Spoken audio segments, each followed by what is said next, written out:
Oke, selamat pagi. Assalamualaikum warahmatullahi wabarakatuh.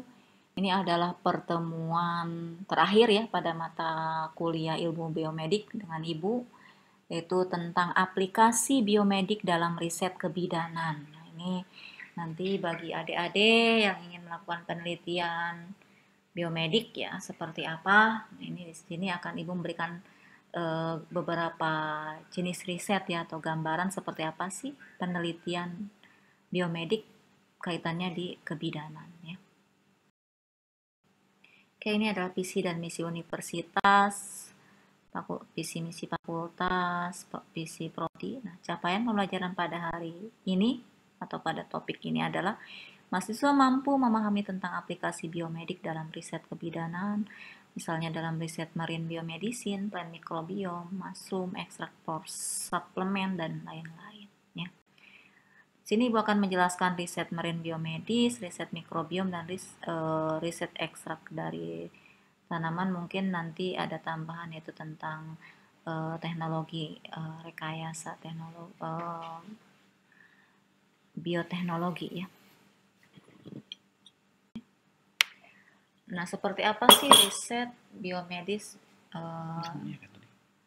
ini marine ya?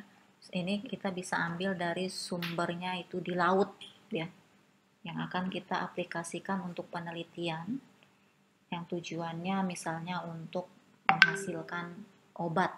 Nah, itu untuk misalnya diaplikasikan obat untuk suplemen meningkatkan volume ASI gitu kan, karena banyak juga kasus ibu yang mengalami kekurangan ASI sehingga tidak bisa memberikan ASI kepada bayinya, atau misalnya bisa untuk pada saat proses kehamilan, karena banyak juga kasus-kasus infeksi pada bayi atau infeksi pada ibu, misalnya ada obat-obatan yang diperoleh dari sumber alam, yaitu sumber hayati laut ya. Kenapa? Karena lingkungan laut itu mengandung 80% di dalamnya itu ada spesies tumbuhan dan hewan. Jadi kalau kita berbicara laut itu bukan hanya air saja ya. Di laut itu ada ekosistem lainnya. Ada spesies tumbuhan dan hewan, dan itu memiliki senyawa bioaktif yang penting untuk salah satunya adalah kesehatan. Tidak hanya untuk kosmetik saja ya, karena kita juga sering kan mendengar ada beberapa produk laut itu digunakan untuk kecantikan. Nah, itu ya. Ternyata juga untuk bernilai kesehatan cukup tinggi. Karena banyak juga orang-orang atau peneliti sudah mengekstraksi ya dari berbagai hewan laut, seperti ibu aja ya, contohnya ibu pernah meneliti senyawa aktif atau senyawa bioaktif dari spons. Nah, ini dari hewan laut spons ya, porifera ya. Nah, hewan berpori-pori ya, jadi di seluruh tubuhnya ya. Spons itu yang mungkin kalau kartunnya itu SpongeBob ya. Nah, itu jadi emang hewan spons itu jadi hewan laut. Ternyata di hewan tersebut memiliki senyawa bioaktif yang bagus sekali untuk kesehatan gitu ya. Selain spons juga ada karang, ada kelinci laut ya, ternyata ya, ada tunicata, ada siput laut ya, dan juga organisme laut lainnya. Jadi laut itu merupakan salah satu ekosistem dan sumber daya hayati yang sedikit orang memanfaatkan. Makanya Anda bisa juga meneliti obat yang tujuannya untuk kehamilan atau persalinan, atau misalnya untuk bayi ya, atau balita, kasusnya misalnya ya pada kondisi-kondisi penyakit di ranah bayi dan balita atau pada ibu hamil, bisa Anda ambil dari lingkungan laut, misalnya dari spesies tumbuhannya atau dari hewan lautnya, kayak gitu. Jadi di laut juga banyak alga ya, mikroalga, ini sebagai sumber senyawa bioaktif, sebagai bahan pangan fungsional. Jadi alga itu juga untuk bahan pangan luar biasa, itu sudah digunakannya, kayak agar-agar itu ada yang dari alga. Rumput laut juga ya, itu sebagai sumber bahan pangan yang bernilai gizi baik juga gitu kan untuk kesehatan. Kemudian juga keragaman makro dan mikroalga itu ditambah dengan lingkungan yang di mana organisme itu hidup, ya.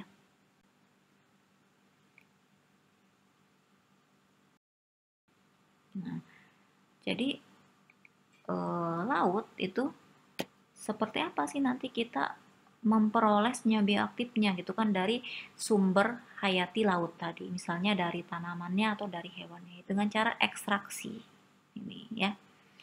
Jadi nanti supaya senyawa metabolit sekunder atau primernya itu bisa dikeluarkan oleh hewan laut tersebut atau oleh tanaman laut tersebut dengan proses ekstraksi gitu, ya. Nah, prosedurnya disesuaikan. Misalnya kita baca nanti beberapa artikel riset penelitian orang lain bagaimana cara mengekstrak senyawa metabolit primer atau sekunder dari hewan laut atau dari misalnya tanaman laut. Jadi bisa dilihat pengaruh pelarutnya, suhunya, tekanannya, itu merupakan parameter yang harus diukur, ya. Kemudian juga pengaruh hasil proses ekstraksinya, misalnya teknik ekstraksi yang dipilihnya gitu, ya.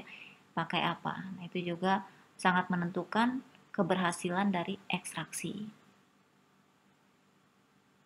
Dilihat kemudian aktivitas biologisnya, ya, dengan uji aktivitas yang disesuaikan dengan tujuan penelitiannya, gitu, ya.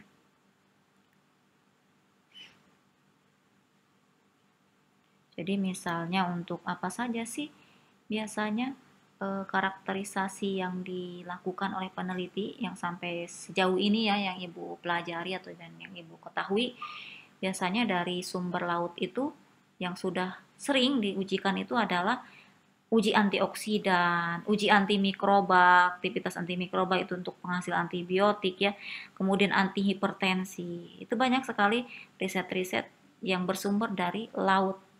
Nah, itu untuk tujuannya temuan obat, ya, drug discovery, ya, itu. Nah, seperti ini prosesnya, ya. Kalau misalnya kita nanti mau melakukan riset ekstraksi dari hewan laut atau tanaman laut yang digunakan sebagai agen antiinflamasi misalnya kan, atau agen antimikroba, atau misalnya agen antivirus, ya, dan lain sebagainya. Itu karena banyak senyawa-senyawa penting yang diperoleh dari laut yang bisa dimanfaatkan untuk kehidupan manusia. Nah, bisa untuk industri, untuk obat-obatan, untuk kecantikan, kayak gitu. Mungkin Anda yang penggemar ini, ya, apa, Korea, Korea, nah itu biasanya mereka itu menggunakan kosmetiknya bahan dasarnya itu dari laut, ya. Dari biasanya bisa jadi dari hewan laut maupun dari tanaman laut. Makanya kan kulitnya tuh glowing, ya. Nah, itu kan cerah gitu. Ternyata sangat efektif sekali kan gitu. Artinya senyawa bioaktifnya sangat bagus untuk kecantikan. Nah, sekarang bagaimana kalau untuk kesehatan? Nah, misalnya Anda bisa riset melalui sumber daya hayati di laut.